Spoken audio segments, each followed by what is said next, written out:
તમારી સાથે એવું ક્યારે બન્યું છે કે તમે પોતાના વાહનમાં બેસીને ક્યાંક જવા માંગો છો, પરંતુ હવે તમને લોકેશન નથી ખબર, એટલા માટે થઈને તમે ગૂગલ મેપ ખોલો છો, પરંતુ હવે ગૂગલ મેપના સહારે તમે આગળ વધો છો, પરંતુ આગળ જતા જ એ રસ્તો પૂરો થઈ જાય છે, અથવા તો તમને ગૂગલ મેપ કોઈ ખોટી જગ્યા ઉપર જ લઈ જાય છે. આવું તમારી સાથે એકાદ વખત તો થયું જ હશે, મારી સાથે પણ થયું છે. પરંતુ હવે આગળના સમયમાં આવી ભૂલ ગૂગલ મેપ દ્વારા થાય જ નહીં. એના માટે તમે એક વસ્તુ કરી શકો છો. શું? તો એના માટે થઈને આજનો આ વિડીયો પૂરો જોઈ લેજો, તમને બધી જ માહિતી મળી જશે.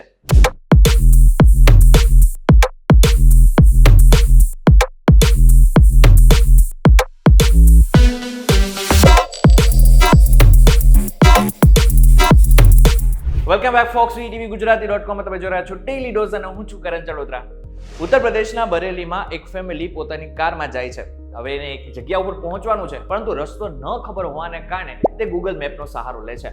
પરંતુ ગૂગલ મેપ પોતાની રીતે આગળ તો વધે છે, પરંતુ એમને બ્રિજ ઉપર લઈ જાય છે, પરંતુ ગૂગલ મેપને એકચ્યુઅલમાં ખબર જ નથી હોતી કે આ જે બ્રિજ છે બન્યો જ નથી, અડધો જ બન્યો છે. હવે જે ફેમિલી છે એ પોતાની રીતે ગૂગલ મેપના ભરોસે આગળ વધે છે અને તરત જ જે બ્રિજ છે એના ઉપર ચડે છે અને ત્યાંથી ને જે ગાડી છે, પોતાની જે કાર છે એ નીચે પડી જાય છે અને ત્યાં ને ત્યાં 3 લોકોના મોત થઈ જાય છે. હવે જે ઘટના હતી ને એ સવારના 5 થી 6 ની વચ્ચે બની હતી. હવે આ સમયે ગાઢ ધુમ્મસ હોવાને કારણે એ પરિવાર એ ધુમ્મસને કારણે આગળનો રસ્તો ન જોઈ શકી અને ગૂગલ મેપના સહારે આગળ વધતી રહી. અને જે ઘટના બની એ આપણે બધાને અત્યારે ખબર છે. હવે જે ઘટના બની એને જ કારણે હવે આ ન્યૂઝ લગભગ મોટા ભાગના ન્યૂઝ ચેનલમાં તો ચાલી, પરંતુ પ્રશ્ન જે થાય છે કે ગૂગલ મેપના હિસાબે જો ચાલીએ તો ખરેખર આપણે એ જગ્યા ઉપર પહોંચવાને બદલે શું બીજી જગ્યા ઉપર પહોંચી અથવા તો ગૂગલ મેપ પણ શું આ પ્રકારની ભૂલ કરી શકે? આ બધું જ જાણવા પહેલા આપણે એ જાણવું પડશે કે એકચ્યુઅલમાં ગૂગલ મેપ છે શું.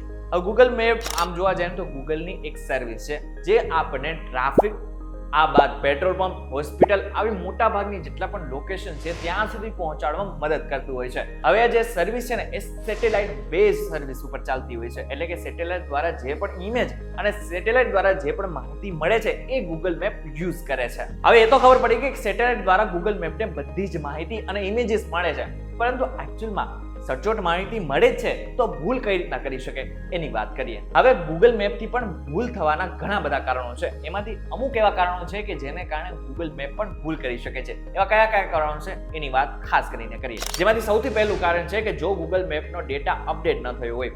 બીજું, જ્યારે રોડ કે પુલ બનાવવાનું કામ અધૂરું હોય. ત્રીજું, ટ્રાફિકની સ્થિતિમાં ફેરફાર, ટ્રાફિક જામ અથવા અકસ્માતના કિસ્સામાં.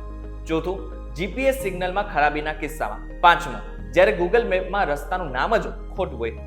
અને છેલ્લું, વરસાદ, હિમવર્ષા અથવા ખરાબ હવામાનના કિસ્સામાં. હવે જે છેલ્લું કારણ છે ને એ સૌથી મહત્વનું અને સમજવા જેવું છે. જ્યારે હિમવર્ષા હોય, ભારે વરસાદ હોય અથવા તો આની સાથે કોઈ ચક્રવાત હોય. હવે એવા કિસ્સામાં જ્યારે સેટેલાઇટથી મળતી તસવીરો હોય અથવા તો સેટેલાઇટથી જે માહિતી મળે છે એ ગૂગલ મેપને બરાબર નથી મળી શકતી. હવે આવા કિસ્સામાં જે વ્યૂ છે ને એ ગૂગલ મેપનો પણ ખોરવાઈ જાય છે અને ઘણી બધી વખત એવું થાય છે કે જે રસ્તો આપણને એકચ્યુઅલમાં સીધો બતાવતો હોય છે એ ઘણી બધી વખત ગૂગલ મેપમાં પણ આડો બતાવતો હોય છે, જેને કારણે પણ અકસ્માત થઈ શકે છે. પરંતુ હવે આ બધા તો એવા કારણો હતા કે જે એકચ્યુઅલમાં આપણે સમજવાના છે. પરંતુ હવે આવા કિસ્સામાં આપણી સાથે પણ આવી ભૂલો ન થાય અને આગળના કિસ્સામાં આપણી સાથે પણ આવી કોઈ દુર્ઘટના ન થાય એટલા માટે થઈને થોડીક વસ્તુ આપણે સમજવી પડશે, આપણે આપણા મોબાઈલમાં સેટિંગમાં કરવી પડશે. હવે શું છે, સૌથી પહેલા એ સમજી લો કે તમારું જે ગૂગલ મેપ છે ને એને હંમેશા અપડેટ રાખો. હવે અપડેટનો મતલબ શું થાય? હવે ઘણી બધી વખત આપણને ખબર છે કે કોઈ પણ બ્રિજ બને અથવા તો કોઈ પણ વસ્તુ નવી બને રસ્તા ઉપર, ત્યારે અમુક વસ્તુ એવી હોય છે કે જે ગૂગલ મેપમાં નવી હોય છે. હવે એને અપડેટ થતા પણ વાર લાગતી હોય છે. હવે જ્યાં સુધી તમે તમારી એપ્લિકેશન જે છે એ અપડેટ નહીં કરો ત્યાં સુધી જે માહિતી જે છે ને એ જૂની જ બતાવશે. એટલા માટે થઈને હંમેશા તમારી જે એપ્લિકેશન છે ને એને અપડેટ રાખવી પડશે. બીજું, ડાયરેક્શન સર્ચ કરો ને એની પહેલા સ્ટ્રીટ વ્યૂ હંમેશા પસંદ કરી લો. હવે સ્ટ્રીટ વ્યૂ શા માટે?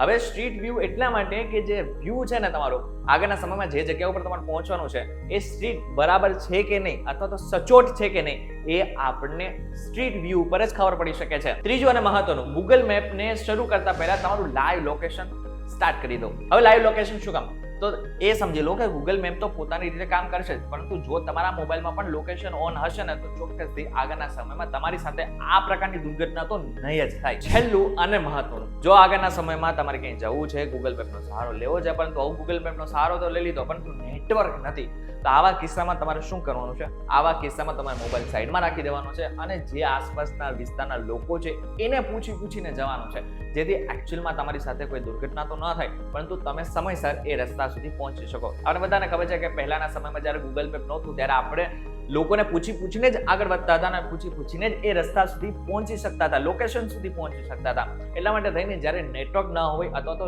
આવી કોઈ પણ પ્રકારની ઘટના બની હોય, એટલે કે ચક્રવાત છે, વધારે વરસાદ છે, હિમવર્ષા છે, આવા સમયે લોકોને પૂછીને જવું બેસ્ટ વે છે. હવે અહીં સુધી તમને ખબર પડી ગઈ હશે કે ગૂગલ મેપ કઈ રીતના કામ કરે છે, ગૂગલ મેપ છે શું, આવી ભૂલ શા માટે થાય છે, અથવા તો આવી ભૂલો થાય ત્યારે તમારે શું કરવાનું છે, આ બધી જ વસ્તુઓ તમારે ખબર પડી ગઈ છે. પરંતુ આગળના સમયમાં તમે તમારા ફેમિલી સાથે ક્યાંય બહાર જવાના હોય અથવા તો તમે તમારા ફ્રેન્ડ સાથે ક્યાંય બહાર જવાના હોય તો વિડીયો એમના સુધી પહોંચાડી દો, વોટ્સએપ ગ્રુપમાં શેર કરી દો, જેથી એમના સુધી પણ આ ખાસ માહિતી મળતી રહે. વિડીયો પસંદ આવે તો વિડીયોની નીચે કોમેન્ટ કરવાનું ભૂલતા નહીં, લાઈક કરી નાખજો, અમારી ચેનલને એકવાર સબસ્ક્રાઇબ કરી નાખજો. ફરી મળીશું એક નવા વિડીયો સાથે, એક નવા કોન્સેપ્ટ સાથે. ત્યાં સુધી મને રજા આપો. નમસ્કાર.